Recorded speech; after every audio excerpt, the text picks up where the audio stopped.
오늘 성령 강림 후 23번째 주일에 설교 본문 가운데 오늘 복음서 저희들이 읽으니 누가복음 21장 1절부터 4절로 이렇게 설교하라고 추천하고 있습니다. 이 하나님의 말씀을 설교하는데 가장 힘든 부분 중에 하나가 이 드림, 기빙에 대한 말씀인 것입니다. 오늘 이 설교 말씀 한 과부의 헌금은 오늘 저희 교회를 방문하신 분이나 초신자들에게는 해당하는 말씀이 아닙니다.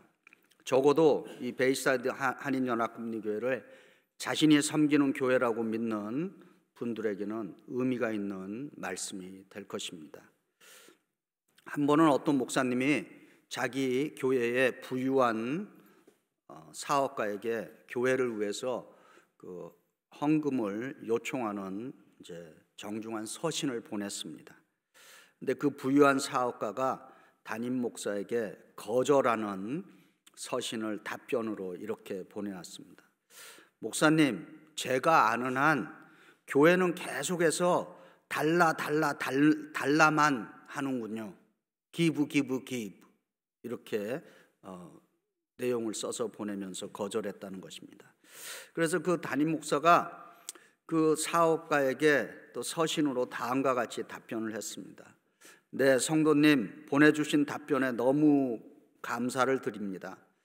성도님이 우리 기독교에 대해서 내린 정의, 제가 지금까지 들어본 정의 중에서 가장 정확하게 이해한 내용입니다. 달라.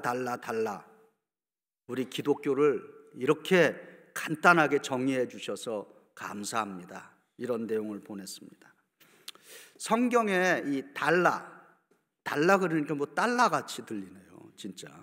달라, 주라, giving, gave 이 단어와 관련해서 우리 영어의 그 고전 번역이라고 알려진 우리말 성경으로 얘기하면 개역 성경에 해당하는 킹 제임스 버전이 있습니다.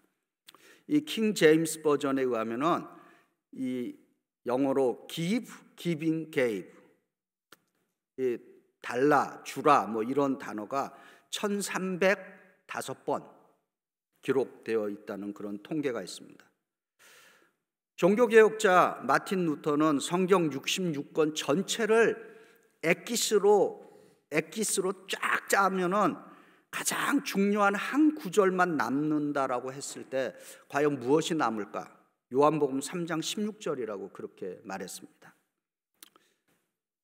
여러분 많이 외우고 계시죠? 하나님이 세상을 이처럼 사랑하사 독생자를 주셨으니 gave 이는 그를 믿는 자마다 멸망하지 않고 영생을 얻게 하려 하심이라. 하나님은 우리를 위해서 아들 예수 그리스도를 gave 주셨습니다. 또 마태복음 28장 28절은 예수께서 이 땅에 오신 목적을 정의 내렸습니다. 이렇게 말씀하십니다. 인자가 온 것은 섬김을 받으려 함이 아니라 도리어 섬기려 하고 자기 목숨을 많은 사람의 대속물로 주려 기부함이라 이렇게 증거하고 있습니다.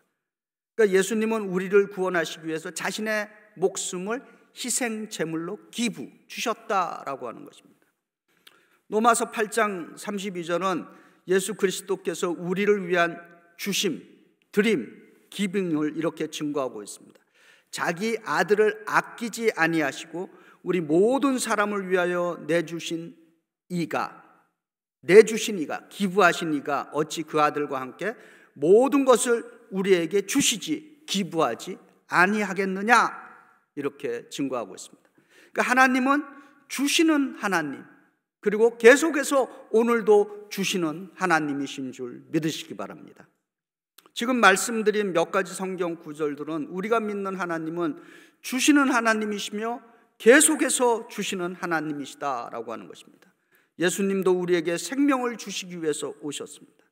만약 저와 여러분이 신중하게 우리 스스로가 예수님을 따르는 제자들이라고 고백한다면 우리도 예수님이 드리는 삶, 기부하는 삶을 사신 것처럼 우리도 드림, 이 기빙에 은혜로워야 할 줄 믿습니다.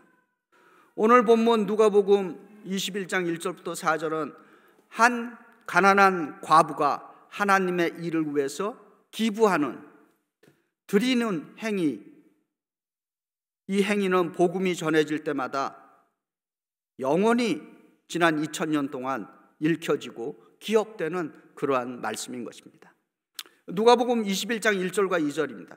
예수께서 눈을 들어 부자들이 헌금함에 헌금을 넣는 것을 보시고 또 어떤 가난한 과부가 2렙돈을 넣는 것을 보시고 이렇게 증거합니다. 이 가난한 과부가 2렙돈을 헌금함에 넣는 것을 보시고 해서 이 2렙돈의 가치가 얼마나 되는가 이렇게 계산한 내용들이 있습니다. 그래서 어떤 성경 번역은 이 2렙돈을 2페니스라고 이렇게 번역을 했습니다. 근데 제가 생각할 때 그 번역은 바른 번역이라고 생각하지 않습니다. 현재 우리 뉴욕에서 시간당 미니멈 수당이 15불입니다. 하루에 8시간을 일하면 120불에 해당하는 금액입니다. 예수님 당시에 이 2렙돈을 오늘 우리 US 달러로 계산해 봤을 때 그게 과연 얼마나 될까 이렇게 그 주석가들이 계산한 내용에 의하면 약 2불에 해당한다. 2달러에 해당한다. 그러니까 2페니와 2달러는 어마어마한 차이가 있는 금액인 것입니다. 예수님 당시에 이제 성전에 가면은 이제 헌금을 드렸습니다. 저 요한 전도사님 그 올려주시기 바랍니다. 예수님 당시에 그 성전에 있던 헌금통을 이제 그린 그림입니다. 그런데 이제 저런 이렇게 약간 그 나팔통 모양으로 되어 있는데 이 성전 안에 저런 헌금통이 13종류의 헌금통이 저렇게 쫙 설치가 되어 있었다고 합니다. 그리고 재밌는 것은 이 당시에 헌금을 드리는 사람들은 공개적으로 사람들 앞에 서서 자기가 지금 오늘 이 헌금 얼마를 드린다 이렇게 말하면서 그 헌금통에다 이렇게 헌금을 집어넣었다고 그럽니다. 지금 예수께서는 헌금을 드리는 이 방에서 부자와 가난한 과부가 하나님께 드리는 헌금을 이렇게 주목해 보시고 있는 그런 장면인 것입니다. 한번 상상해 보시기 바랍니다. 이 예수님 시대에 이런 헌금의 전통이 오늘 여전히 우리 교회에서 일어나고 있다고 한번 상상해 보시기 바랍니다. 아마 우리는 이 헌금 시간에 자리에 일어나서 저 무슨 아무개 장로는 오늘 얼마 헌금합니다 하고 이렇게 공개적으로 선언하고 이 헌금을 드려야 되는 것입니다. 그리고 이제 그 헌금통이 다음 사람에게 옮겨지면은 그 다음 사람도 일어나서 저 아무개는 오늘 얼마 헌금합니다 하고 이제 이렇게 또 집어넣게 될 것입니다. 한번 상상해 보시기 바랍니다. 아마 많이 드리는 분들은 아마 큰 소리로 저 오늘 얼마 드립니다 이렇게 할 거고, 적게 드리는 분은 아마 기어 들어가는 소리로 저 얼마 드립니다 아마 이렇게 할지도 모르겠어요. 그래서 아마 예배 시간 중에 헌금 시간이 가장 참 두려운 시간이 될 것입니다. 그리고 아마 교회에 오셔서 예배 드리기가 쉽지 않았을 것입니다. 누가복음 21장 3절과 4절에 이렇게 증거합니다. 예수께서 내가 참으로 너희에게 말하노니 이 가난한 과부가 다른 모든 사람보다 많이 넣었도다. 저들은 풍족한 중에 헌금을 넣었거니와 이 과부는 가난한 중에 자기가 가지고 있는 생활비 전부를 넣었느니라 이렇게 증거하고 있습니다. 예수님의 이 말씀에 의하면 우리가 주목하는 것은 헌금의 액수가 예수님의 마음을 흡족해 하는 것이 아니다라고 하는 것을 알 수 있습니다. 예수님께서 그 가난한 과부의 헌금을 칭찬하신 이유는 그녀가 어떤 자세로 어떤 라이프 스타일로 헌금을 드렸는가라고 하는 것입니다. 예수께서 보시는 그 헌금은 헌금의 액수가 아니라 헌금을 드리는 그 사람의 삶의 자세, 믿음의 자세, 영어로 말하면 라이프 스타일에 주목하고 계시다라고 하는 것입니다. 누가복음 21장 4절에 예수께서 이 가난한 과부의 헌금에 대해서 이렇게 말씀하십니다. 저들은 풍족한 중에 헌금을 넣었거니와 이 과부는 가난한 중에 자기가 가지고 있는 생활비 전부를 넣었느니라, 이렇게 증거하고 있습니다. 예수님은 이 여인과 하나님과의 그 관계를 지금 주목하고 계시다라고 하는 것입니다. 다른 말로 예수님은 그녀의 드림의 믿음을 지금 보고 계셨다라고 하는 것입니다. 질문해 봅니다. 지금 예수님께서 이 자리에 우리와 함께하고 계심을 믿습니까? 아멘 하는 이들마다 복될지어다. 예수님은 누가복음에 등장하는 이 가난한 과부를 통해서 우리에게 기빙, 드림에 대한 귀한 가르침을 주고 계십니다. 우리는 내가 가지고 있는 것보다 더 많은 것을 주께 드리고 있습니까? 그날 그 성전에는 부유한 사람들은 자기들의 많은 소유물 가운데 드렸지만은 예수님의 눈에는 작은 부분을 드렸다라고 하는 것입니다. 그래서 예수님은 저들은 풍족한 중에 헌금을 넣었다, 이렇게 말씀하십니다. 그러나 예수님에 의하면 이 과부는 가난한 중에 자기가 가지고 있는 생활비 전부를 넣었느니라, 이렇게 말씀하십니다. 가난한 과부가 드린 2렙돈, 오늘 우리 시대의 돈으로 환산해서 이 $2, 그녀가 살기 위해서 그녀가 현재 가지고 있는 전부였다라고 하는 것입니다. 이 가난한 과부, 이 여인은 어떻게 자기가 가지고 있는 이 전부를 하나님께 드릴 수 있었겠느냐라고 하는 것을 우리가 생각해 봅니다.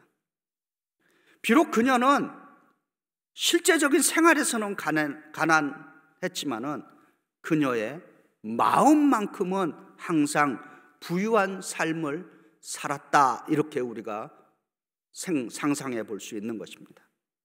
그래서 그녀는 하나님에 대해서는 부유한 인생을 살아가는 인물이었다라고 하는 것입니다. 이 이유가 예수님께서 부유한 사람들의 헌금을 칭찬한 것이 아니라 이 가난한 여인의 헌금을 칭찬하신 것이다 라고 하는 것입니다. 이 신약 성경 주석자 중에 돌아가신 분인데 이 윌리엄 바클레이라고 하는 분이 계십니다. 이분은 이 드림에 대해서 이렇게 정의를 내렸습니다. 헌금에 대해서 아플 정도로, 당신이 아플 정도로 많이 드릴 때까지는 진정한 헌금이 아니다, 이렇게 말했습니다. 이 헌금을 내 삶에 아플 정도로 드린 경험이 있습니까?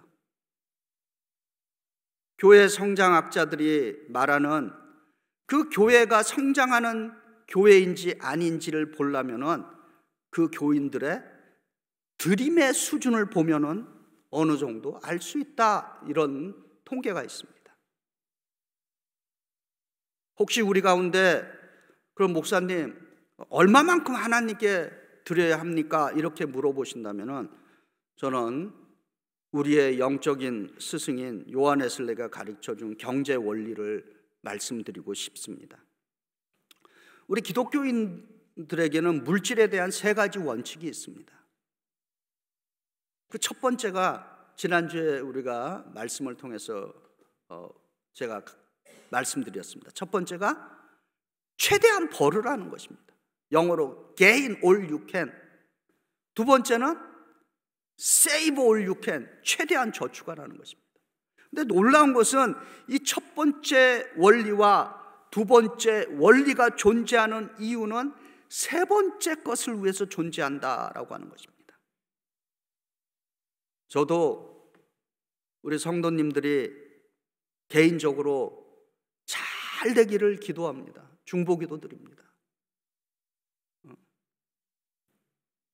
제가 특별히 금요 기도에 많이 마지막 드릴 때 기도 드리는 거, 사랑하는 자여 내 영혼이 잘된 같이 내가 범사에 잘되고 모든 것에 강건하기를 원한다라고 하는 그 말씀이 우리 성도들의 한 분 한 분, 한 가정 사업, 제 직장, 학업에 그대로 이루어지기를 간구합니다.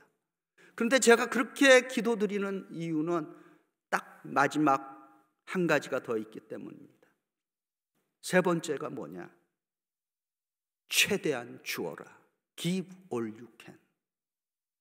제가 성도님들에게 우리 성도들이 건강하고 잘 되기를 위해서 기도하는 목적이 하나 있습니다. 그것은 주의 일을 위해서 풍성하게 드릴 수 있는 손길이 되게 해달라고, 그래서 중보기도하는 것입니다. 만약에 제가 첫 번째와 두 번째 목적만을 위해서 기도드린다면 저나 주술가나 차이가 없는 것입니다.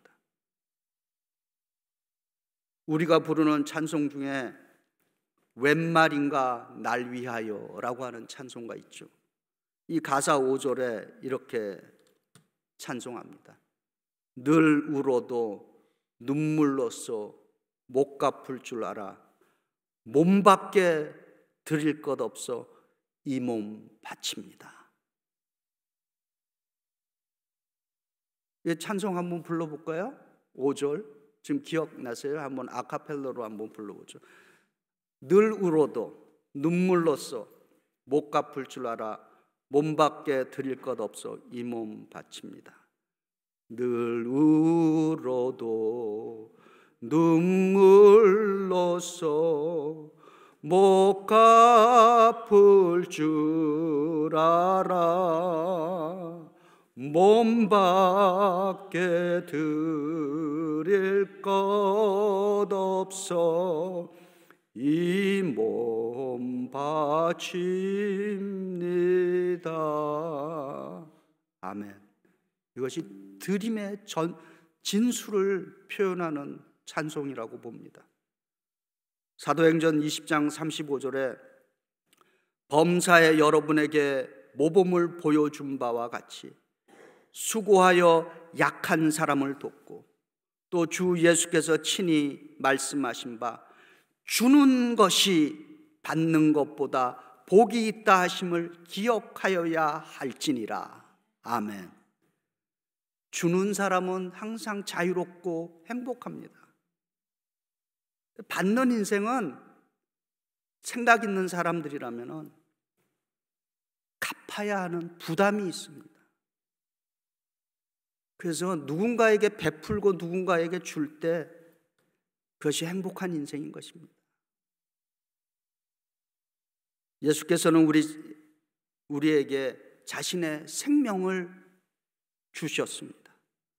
그리고 이 가난한 과부는 그날 자신이 가지고 있는 모든 것을 주님께 드렸습니다.